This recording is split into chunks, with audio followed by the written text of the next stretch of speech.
Tiba-tiba Jokowi meradang, marah, emosi tinggi begitu bekas partainya menyebut ada upaya yang dilakukannya agar tidak dipecat sebagai kader. Namun keputusan sudah bulat. Upaya lobby atau menahan pemecatannya tetap terjadi. Nah, saat cerita ini diungkap, Jokowi bisa jadi merasa sudah jatuh tertimpa tangga. Dianggap mengkhianati partai, tapi berusaha mempengaruhi agar pemecatan tak terjadi. Orang Solo itu kini melawan segala serangan yang menimpanya. Namun perlawanan itu tidak dilakukannya sendiri. Dia menggunakan pengaruhnya pada berbagai pihak untuk menekan PDIP. Bagaimana sesungguhnya perseteruan itu bermula? Dan akankah satu persatu cerita pengkhianatan Jokowi bakal dibongkar PDIP? Saya itu udah diem loh ya. Difitnah saya diem, dicela saya diem, dijelekan saya diem, dimaki-maki saya diem. Saya ngalah terus loh, tapi ada batasnya.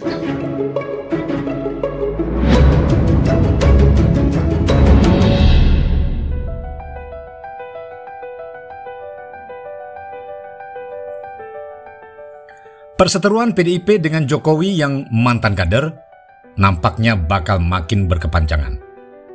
Usai petinggi PDIP Deddy Sitorus bercerita, ada utusan Jokowi yang berusaha menahan supaya mantan presiden tidak dipecat.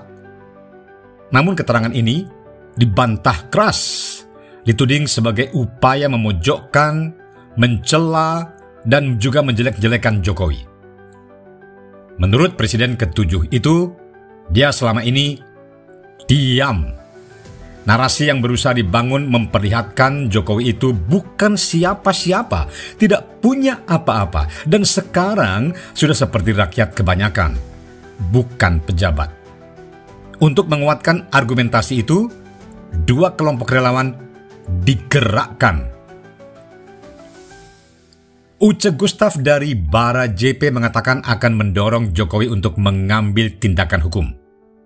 Pertanyaan besarnya, beranikah Jokowi melakukannya? Sementara Freddy Damanik dari Projo ini justru berbalik mengancam, apabila PDIP terus-menerus menyerang Jokowi, bukan tidak mungkin akan dilawan balik dan partai banteng itu akan dihancurkan dengan cara Jokowi. Para organ relawan itu apa tidak berkaca ya? Melihat diri mereka sendiri, seberapa besar mereka. Apakah yang Uce dan Freddy sebutkan itu murni suara relawan ataukah pesanan? Karena begini, setelah Jokowi lengser, kelompok-kelompok relawan sudah tidak terdengar lagi aktivitasnya. Ya, kabar bahwa mereka akan berubah jadi partai politik juga tidak lagi ketahuan nasibnya. Mereka sudah berubah jadi kelompok-kelompok elit yang kemudian ikut ditarik Prabowo menduduki jabatan di kabinet. Pernyataan dari relawan ini memang membentuk anggapan Jokowi harus mereka yang bela, bukan oleh partai politik, apalagi oleh TNI Polri. Agar ada penilaian, cuma relawanlah sekarang kekuatan Jokowi. Mau bagaimanapun ada persepsi yang mau ditunjukkan, ada opini yang dikembangkan, ada target yang dimaui oleh sang mantan, yakni dirinya sama seperti Jokowi sebelum 2004. Dia sendirian, tidak memiliki partai, tidak punya kekuatan apalagi punya kekuasaan. Jokowi sedang memainkan politik playing victims, seolah-olah dia korban yang perlu dibela, dikasihani, dan mendapat dukungan. Mantan presiden itu paham benar, rakyat Indonesia mudah sekali punya belas kasihan, simpati, peduli, lalu beramai-ramai akan melakukan pembelaan pada orang yang terkesan lemah dan tak berdaya. Nah, untuk makin menguatkan bangunan persepsi itu, Jokowi menutup kalimatnya dengan saya ngalah terus tapi ada batasnya. Ucapan itu seakan ingin mengkonfirmasi bukan salah Jokowi bila setelah respon yang dia berikan bakal ada reaksi atau aksi balasan pada PDIP. Tapi, apakah beneran Jokowi yang selama ini diam saja? Dia tidak melakukan apapun untuk menghabisi PDIP di pemilu dan pilpres lalu. Apa benar dalam 20 tahun kebersamaan dengan Jokowi, siapa sebenarnya yang dapat keuntungan besar? Apakah Jokowi atau PDIP? Dan selama tercatat sebagai leader, apakah PDIP diam saja ketika Jokowi difitnah, dihina, dicela, hingga dimaki-maki? Ya, dulu ketika awal terjun ke politik tahun 2004, menginginkan maju sebagai calon wali kota Solo, hanya PDIP loh yang bersedia menjagokannya.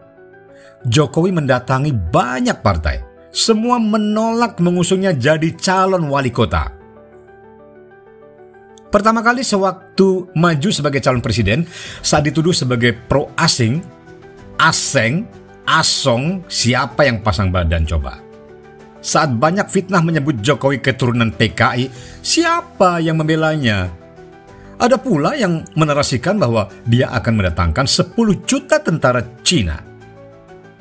Memang siapa yang melakukan kontra wacana? Hingga sampai tudingan keji. Bila menang Pilpres 2019, maka menjalankan agama Islam akan dibatasi. Dan dari banyak tudingan yang sangat keji serta tidak berperi kemanusiaan, siapa yang pasang badan? Siapa coba? Siapa yang membela Jokowi? Bukan hanya PDIP saja. Banyak influencer, opinion maker yang berada di garis depan menjelaskan itu semuanya. Saat itu kelompok relawan pada kemana? Pada kemana kelompok relawan itu? Adakah suara mereka terdengar? Semoga rakyat tidak lupa. Rakyat tetap ingat ketika Gibran mau maju sebagai wali kota, sorotan tajam dan sebutan sebagai wali kota karbitan juga mereka terima. Apa iya? Apa sebutan itu malah dilontarkan oleh kader maupun simpatisan PDIP sendiri? Kan tidak. Namun setelah semua berlalu, tiba-tiba Jokowi dengan enteng mengatakan selama ini diam, mengalah. Bukankah selama ini, setidaknya menjelang Pilpres hingga Pilkada 2024, PDIP dipermainkan habis-habisan oleh Jokowi? Masih tergambar jelas di ingatan kita saat Ganjar Pranowo dideklarasikan sebagai capres, Jokowi masih ikut menghadirinya. Namun ketika Mahfud dideklarasikan sebagai cawapres, Jokowi sudah tak tampak batang hidungnya. Jokowi juga sempat membantah anaknya akan mendaftar sebagai cawapres dengan alasan tidak memenuhi syarat serta belum berpengalaman. Gibran sendiri di hadapan Ketua Umum PDIP ini berani menjawab loyal dan tunduk pada perintah Ketua Umum. Tapi nyatanya MK memutuskan merubah syarat yang memungkinkan Gibran ikut Pilpres. Pada saat tahun lalu, pada musim kampanye, ini banyak pihak menyoroti agar bansos dihentikan dulu penyalurannya dan Presiden malah bergeming. Mau bagaimanapun Jokowi tahu, tanpa bansos mengalahkan kandidat dari PDIP jelas membutuhkan kerja lebih keras lagi. Jauh hari sebelum Pilpres, 2 hari menjelang Gibran dideklarasikan sebagai cawapres, Andi Wijayanto yang kebetulan masih menjabat sebagai gubernur Lemhanas dipanggil ke istana. Saat itu, Jokowi menyampaikan 3 hal pada Andi. Pertama, Prabowo Gibran akan menang. PSI akan masuk parlemen dan suara PDIP akan turun. 2 omongannya terbukti dan hanya 1 yang tidak terrealisasi. Andai kita mau, hitung-hitungan di atas kertas, sesaat usai pemilu, Pilpres dan Pilkada, siapakah yang sebenarnya dijadikan korban? Siapa coba? Jokowi dihabisi oleh PDIP atau sebaliknya? Dan layakkah melihat situasi politik kekinian, Jokowi mengatakan dirinya diam saja? Tidakkah itu yang disebut playing victims?